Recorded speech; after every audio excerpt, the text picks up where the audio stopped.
कसे आहात? मस्त मजेत. चला आज बनवायचे आहे आईस्क्रीम बरं का. आईस्क्रीम म्हणजे कुल्फी म्हणा, काही म्हटलं तरी चालेल. 2च पदार्थ लागतात. एक म्हणजे दूध घ्यायचं, दुधाशिवाय तर आईस्क्रीमच नाही. म्हशीचं दूध घेतलेलं आहे मी, अर्धा लिटर फुल फॅट मिल्क घ्यायचं आणि त्यातलेच 2 मोठे चमचे दूध एका वाटीत काढून घ्यायचं बरं का. खूप पण नाही काढायचं, कमी पण नाही काढायचं. मस्त दूध उकळून द्यायचं. काही सारखं तिथे थांबायची गरज नाही. आपण दुसरं कोणतंही काम असतं तरी तुम्ही ते करू शकता. त्याच वाटीमध्ये 2 मोठे चमचे कॉर्नफ्लॉवर टाकायचं. 2 ते 3 चमचे घालायचे. तेवढेच चमचे आहेत ना मिल्क पावडर घालायची. त्यांनी छान टेस्ट येते. तुम्हाला मलाई घालायची असेल दुधावरची तरी चालेल, काहीच हरकत नाही. नसली तरी चालेल. काजू आणि बदाम घ्यायचे 5-6 आणि ते मस्त चाकूच्या साहाय्याने बारीक करून घ्यायचे. खूप बारीकही नाही करायचे, खूप मोठेही नाही ठेवायचे. दूध आपलं मस्त उकळते. जे आपण अर्धा लिटर दूध घेतलेलं ना त्यातलं निम्मं दूध करायचं आपल्याला. म्हणजे 15 मिनटं लागले मला दूध निम्मं होण्यासाठी. पाहू शकता तुम्ही दूध निम्मं झालेलं आहे. साई आली तरी काहीच हरकत नाही. अर्धं दूध करायचं त्यातलं. छान आपण जे केलेलं मिश्रण आहे ना कॉर्नफ्लॉवर आणि दुधाचं, ते त्याच्यामध्ये ओतून घ्यायचं. एकदम सगळं घालायचं नाही, हळूहळू घालायचं.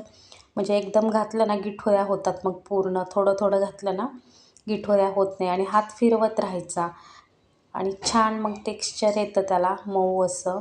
तेवढीच वाटी मी साखर घातली. तुम्हाला जास्त लागत असेल तर जास्त घाला, पण अर्ध्या लिटर दुधाला एवढी बरोबर होते. परत पूर्ण साखर विरघळून द्यायची.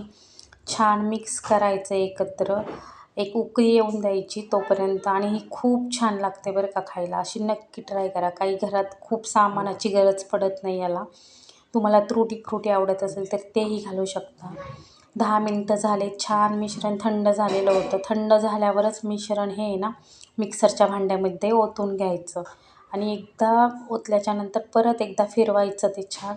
हे जे घट्ट दिसतं आहे ना ते खूप पातळ होतं. जे ड्राय फ्रूट्स केलेले आहेत ना ते थोडेसे घालायचे. वेलची पूड घालून घ्यायची. नाहीतर अख्ख्या वेलच्या घातल्या 2 तरी चालतात. त्यांनी खूप छान टेस्ट येते. बाकी काही असलं नसलं तरी चालतं आहे. आणि आईस्क्रीमचे मोड नसले तरी काहीच हरकत नाही. असा स्टीलचा डब्बा घ्यायचा मस्तपैकी. त्यात जे केलेलं मिश्रण आहे ते ओतून टाकायचं. वरती कागद लावायला विसरायचं नाही, म्हणजे ना बर्फ होत नाही आईस्क्रीमचा. आणि फ्रीजरमध्ये रात्रभर ठेवून द्यायचं. आणि तुम्हाला आणखीन छान वाटत असेल ना तर 4 तास ठेवायची, बाहेर काढायची, परत एकदा फिरवायची आणि मग रात्रभर फ्रीजमध्ये ठेवून द्यायची. म्हणजे बरोबर सेट पण होते आणि छान होते आईस्क्रीम. बघू शकता तुम्ही छान झालेली आहे. असा बर्फ झालेला नाही आहे वरती. अशा पद्धतीने एकदा नक्की ट्राय करा. चाकूच्या साहाय्याने त्याच्या सगळ्या कडा ज्या आहेत त्या काढून घ्यायच्या.